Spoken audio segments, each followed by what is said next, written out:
Первый способ отрисовки эскиза губ – это такая скошенная прямая кисть и белая паста. Это может быть консилер, такой максимально контрастный по отношению к губам, максимально светлый. Но я вот взяла белую пасту. И сидя, мы отмечаем точки, основные критериальные, то есть это вот эта поверхность арок. Я намечаю вот эту толщину боковых частей губ. Потому что именно сидя мне нужно будет смотреть и понимать, насколько симметричны у меня получились губы. И боковую часть я отмечаю верхние губы посерединке. Просто смотрю, чтобы вот эти вот расстояния, вот отсюда и до середины, и вот отсюда до середины, отсюда и до середины, и отсюда тоже были на одном уровне. Потому что лежа это может быть не очень понятно. И центральную часть отмечаю у нижней губы. Все, после этого мы ложимся, и уже лежа я сейчас построю равномерно, чтобы получилось. И после того, как я положила клиента, я уже вот так вот очень аккуратно прислоняю кисть и соединяю вот эти вот мои наметки. Потому что просто лежа это можно сделать быстрее. У меня опора. Если где-то я заскочила на поверхность, то я, сидя, микробрашем сотру. Я переворачиваю кисть, чтобы вот это острие к уголку подходило. Ну и если мне нужно, я подкрашиваю еще. Я иду по контуру, там, где заканчивается кожа губ. Я закрашиваю кожу, только кожу лица, там, где волоски, где поры. Ровная поверхность кисточки мне позволяет это делать достаточно легко и быстро. Потому что раньше мы рисовали, я покажу тоже этот способ, он тоже имеет место быть. Раньше мы рисовали красным цветом по поверхности, а тут, получается, остается незакрашенной зона, где я как раз буду работать. Но в этом случае вы должны быть уверены, что вы зафиксируете эскиз с первого раза, иначе можно его потерять, потому что любое прикосновение и этот эскиз сотрется. Получается, я накладываю каждый блок немножечко на предыдущий. Каждое прикосновение кисти у меня немножко заходит на предыдущий. И такой резкий штрих наверх, чтобы вот эта кожа прокрасилась. И мне тогда станет очень хорошо видно форму. Я смогу оценить симметрию. Достаточно просто. Никогда не залезайте на кожу лица, там, где поры и волоски, перманентным макияжем. Это всегда выглядит как минимум нелепо. И все увеличения губ должны быть сделаны у косметолога. Получается, у меня критериальные точки какие? Серединка боковой поверхности, высшая точка, серединка центральная, серединка нижней губы и середина боковой поверхности нижней губы. Я эти точки между собой соединяю, в общем и целом не понимая, потому что лежа симметрию оценить сложно. Я их просто соединяю, потому что мне лежа это проще и быстрее сделать. А сидя я уже могу оценить по симметрии, подтереть лишнее. Старайтесь, чтобы вот это вот место прикосновения к коже, оно было таким прям контрастным, чтобы было четко видно, где вам нужно будет проходить иглой. Иглой вы будете проходить прям вот по линии соединения красного и белого.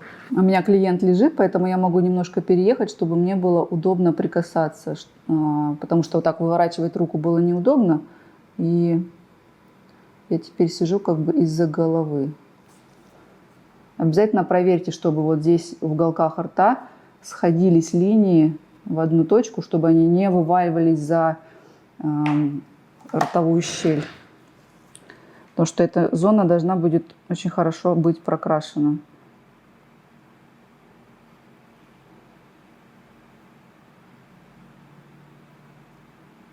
И вот если взять кисть вот такого примерно размера, то у нее получается практически идеальный размер, чтобы вот эту арку очертить. Совсем большой кистью я не рисую.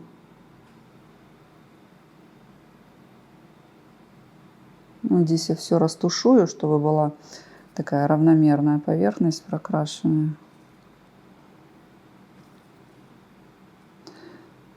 В этом случае глаз очень хорошо воспринимает форму и симметрию, потому что мы смотрим как будто бы на белой бумаге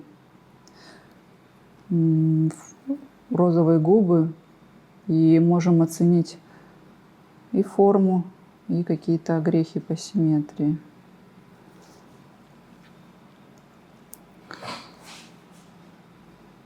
Еще лежа я могу аккуратно вот так вот подтереть места, где я заскочила на поверхность губ, ну, где это очевидно. Ватная палочка, смоченная в мицеллярной воде и отжата, чтобы не растекалась паста. То есть, по сути, у нас вот эти линии, они все ровные, поэтому я по ребру прохожу и стираю излишки там, где дрогнула рука.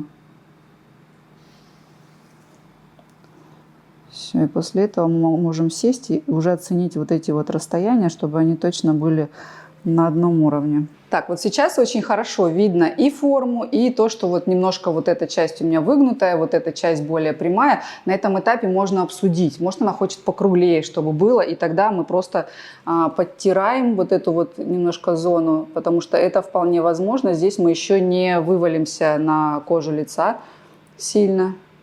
Но в идеале нужно просто прийти к общему знаменателю слева и справа, потому что очень часто одна губа у нас более круглая, а другая более такая вогнутая.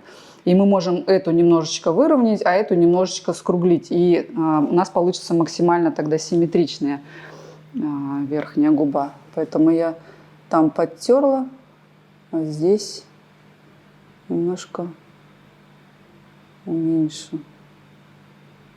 И на нижней губе то же самое. Сейчас у меня слишком такая ровная линия получилась. Нижняя губа всем нравится, когда такая круглая. Поэтому вот в этой части я излишек убираю боковой.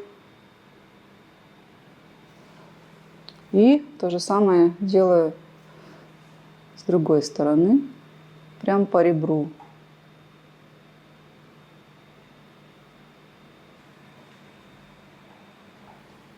И теперь у нас остается бантик. Так, вот здесь я чуть-чуть так разомкну и прокрашу более тщательно уголок. И теперь у нас остается бантик. Тебе за мной видно, Леш? То же самое я чуть более ярко прокрашиваю, потому что мне, в принципе, все нравится. В эту зону. И на этом этапе вы тоже с клиентом можете обсудить, ему нравятся более острые бантики, или если нравятся более такие округлые, более сглаженные, тогда просто вот так вот одинаковым таким движением съедаем уголок вот этой арки, чтобы получились мягкие округлые вершины у нас. И чем более рельефные губы, рельефные — это значит, что вот это ребро, оно выпуклое. Есть губы очень такие пологие, когда, получается, кожа губ и кожа лица имеет вот практически одну плоскость. А есть губы, где вот эта вот часть, она прям такая уголком, рельефная. То есть и чем более пологие губы, чем более граница вот эта смазанная, тем больше вариантов для рисования разных форм у вас есть. А на рельефных губах вы работаете по границе, по ребру.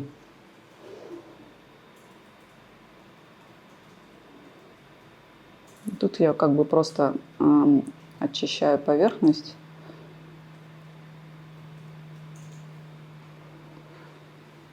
Это можно делать кистью, можно делать микробрашем, можно делать ватной палочкой, вот такой острой. Я бы, наверное, сделала тут свои вот эти вот арки, они такие достаточно острые, я бы не сглаживала. То, что они красивые сами по себе.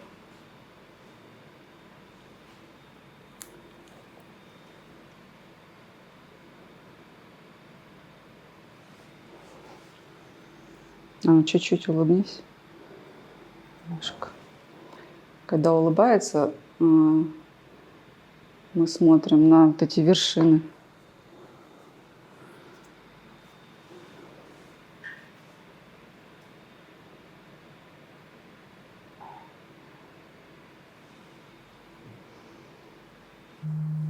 Когда нужно большую поверхность очистить быстро, то можно взять плоскую кисть и в мицеллярной воде ее протирать и подчищать сразу большое пространство.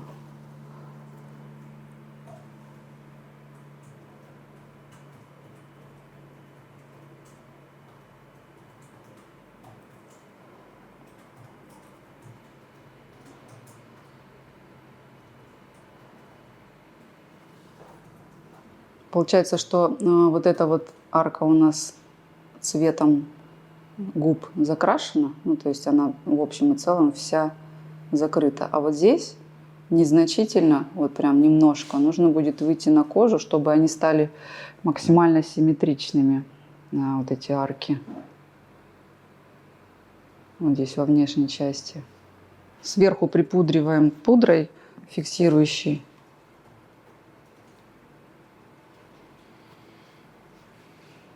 Чтобы, если ставить пальцы, все-таки не потерять эскиз. Но пальцы должны быть обязательно сухими. Все равно очень хорошо видно вот эту границу, где вам нужно работать. Все линии достаточно прямые. Все уголки видны. Все запудрила я. И теперь можно начинать работать. Задача очень тонкой линией зафиксировать вот это вот ребро и потом уже прокрашивать. Еще один вариант отрисовки эскиза – это красная гелевая ручка, которая достаточно легко стирается. Не та, которая J1, которой мы фиксируем эскиз. Здесь я тоже отмечаю критериальные точки. Мне нужна середина. Причем я на этапе выяснения эскиза, я спрашиваю клиента, она хочет какую форму, более геометричную или более сглаженную. И в зависимости от этого я уже рисую. Получается, я могу прям по ребру пройти, а могу скруглить незначительно, вот там на долю миллиметра вывалиться на кожу, там, где она еще без пор, где еще уже не окрашена красным цветом, но еще без пор. Это зона, где вы можете работать. Затем я отмечаю максимально вот эти высокие части у арки. Визуально мне видно вот это расстояние, потому что оно должно быть слева и справа одинаковым. Вы можете это сделать, замерив, например, если не можете оценить глазом, можно зубочисткой примерно проверить, лево и право. Ну, я вижу это и так. Затем я нахожу точно под вот этой вот центральной точкой середину нижней губы. И у меня получается ровный отрезок должен быть слева и справа от середины до уголка. И затем мне нужно убедиться, что вот эти вот две толщины одинаковые слева и справа. И то же самое я для себя отмечаю серединку верхней губы и слева и справа, чтобы они были на одном расстоянии, где-то вот посередине между. И на одном расстоянии с другой стороны. И все эти точки, вот, например, вот от верхней точки в уголке и вот до этой точки, и отсюда вот до сюда я могу замерить, отсюда вот до сюда. То есть у нас получается геометрическая в общем и целом фигура, хоть и губы округлые, но я просто проведу линии ровные. И когда буду убеждена, что у меня все симметрично, я скруглю просто вершины.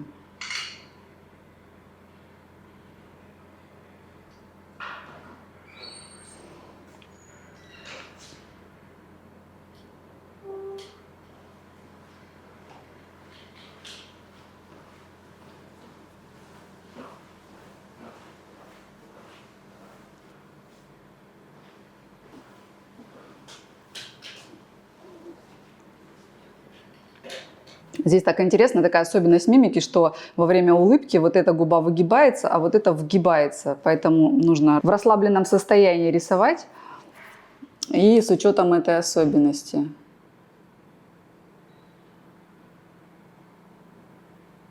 И чтобы дойти до уголка, я немножко подвыворачиваю губу здесь, чтобы прям в уголок прийти. Когда я рисую нижнюю губу, я ставлю как циркуль, как палец, у меня как ножка циркуля работает, и тогда мне удобно прорисовывать вот это вот довольно большое пространство. И линия минимально дрожащая получается. И чтобы вторую часть прорисовать, также ставлю на нос, немножко выворачиваю.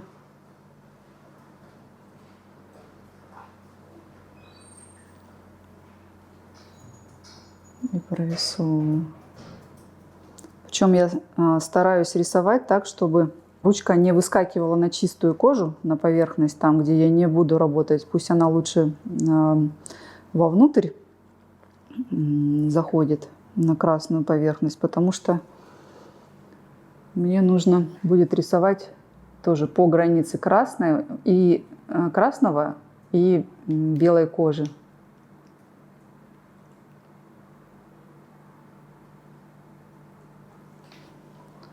Так, ну-ка, чуть-чуть улыбнусь уголками немножечко.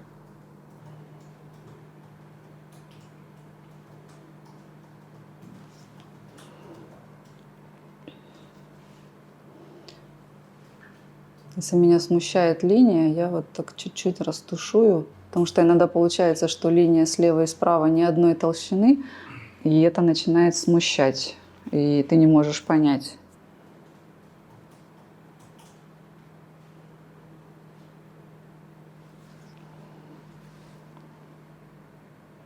Когда я рисую на верхней губе, я также ставлю мизинец на подбородок, и чтобы у меня была максимально такая не дрожащая рука, потому что если это делать вот так на весу, то начинает рука подрагивать. Сейчас мне просто нужно скруглить вот эти вот внешние поверхности на верхней губе, слева и справа, чтобы они были одинаковые и уже не прямые, а такие более округлые.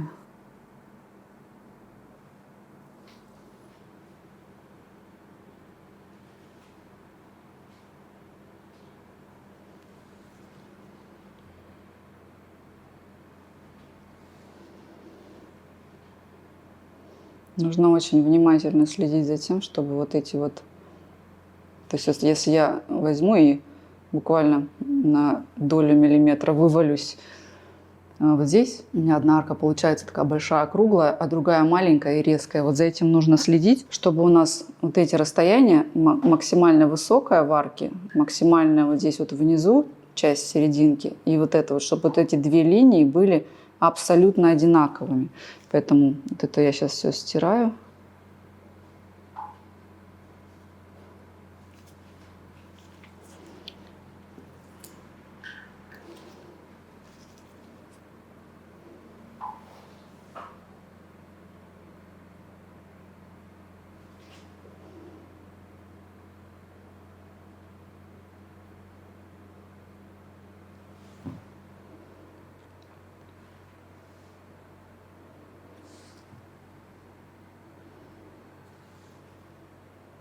На губах естественных, без геля внутри, не надутых, иногда бывает почти невозможно сделать абсолютно одинаковыми вот эти вот две поверхности, вот эту левую и правую сторону, потому что у нас лица так устроены, что одна губа более короткая, другая более длинная.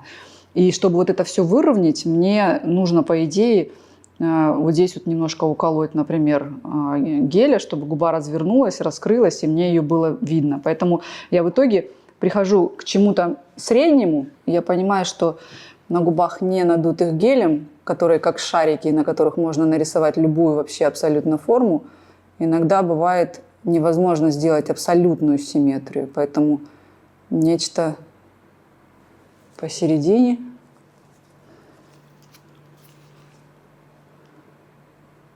Когда я прошу вот так сделать клиента, я смотрю на вершины, чтобы они были на одном уровне, и я смотрю на уголки, чтобы они сходились, чтобы не было вот разрыва вот такого, чтобы не было. То есть такой помощь в симметрии. Ну, еще в кучку. Бывает, когда просишь слегка уголками улыбнуться, человек улыбается одной стороной. Это такая мимическая привычка. В таком случае, чтобы проверить симметрию, ставим пальцы вот в одном и том же месте слева и справа и просто незначительно раздвигаем уголки губ, чтобы увидеть тоже вот эту вот полностью арку круглую, чтобы увидеть вершины, чтобы были на одном уровне, чтобы уголки сходились, чтобы вот эти вот все расстояния были одинаковыми, которые я говорила, критериальные точки. И также можно, если смущает вот эту вот линию, можно как бы смягчить, сравнять уже, чтобы у нас просто оставалась такая граница между красным и белым. Потому что некоторых мастеров в таком эскизе может смущать разная толщина, например, слева и справа у самого красного цвета. Чтобы было такое вот ощущение, что мы помаду нанесли.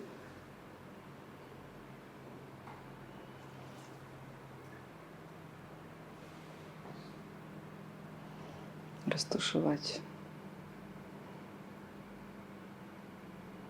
Чуть-чуть уголками улыбнись.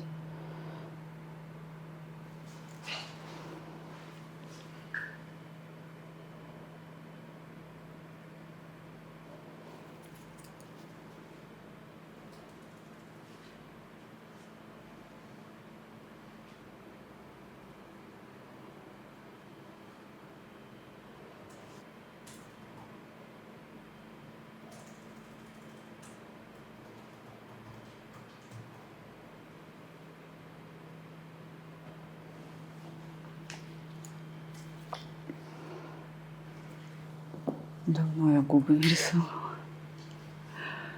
Так, а ну улыбнись прям с зубами. Ага. И, кстати, вот когда, если попросить, сильно улыбнись, прям еще, прям так максимально. Можно вот увидеть вот здесь вот, что чуть-чуть в уголках я как бы не дошла до конца, и дорисовать вот в этих местах. И когда я дорисовала эскиз, я также запудриваю, чтобы его не стереть, когда буду ставить пальцы, фиксировать, чтобы он стал бледнее. То есть это фиксирующая пудра, и по ней я, когда буду идти пигментом по границе между красным и белым, мне будет очень хорошо видно изменение цвета, потому что многим может показаться, что как по красному красным рисовать, как ты поймешь, ты вообще работаешь или нет, ты фиксируешь или нет. Вот когда пудра лежит, это становится удобно. И прямо вот по границе, я сейчас покажу примерно, как получается вот новый красный цвет будет хорошо виден на вот этом белесом, который я припудрила. Поэтому прекрасно можно работать. Клуб «Инкубатор» – это место, в котором любой мастер станет лучше. Переходи по ссылке в описании ниже и прокачивайся.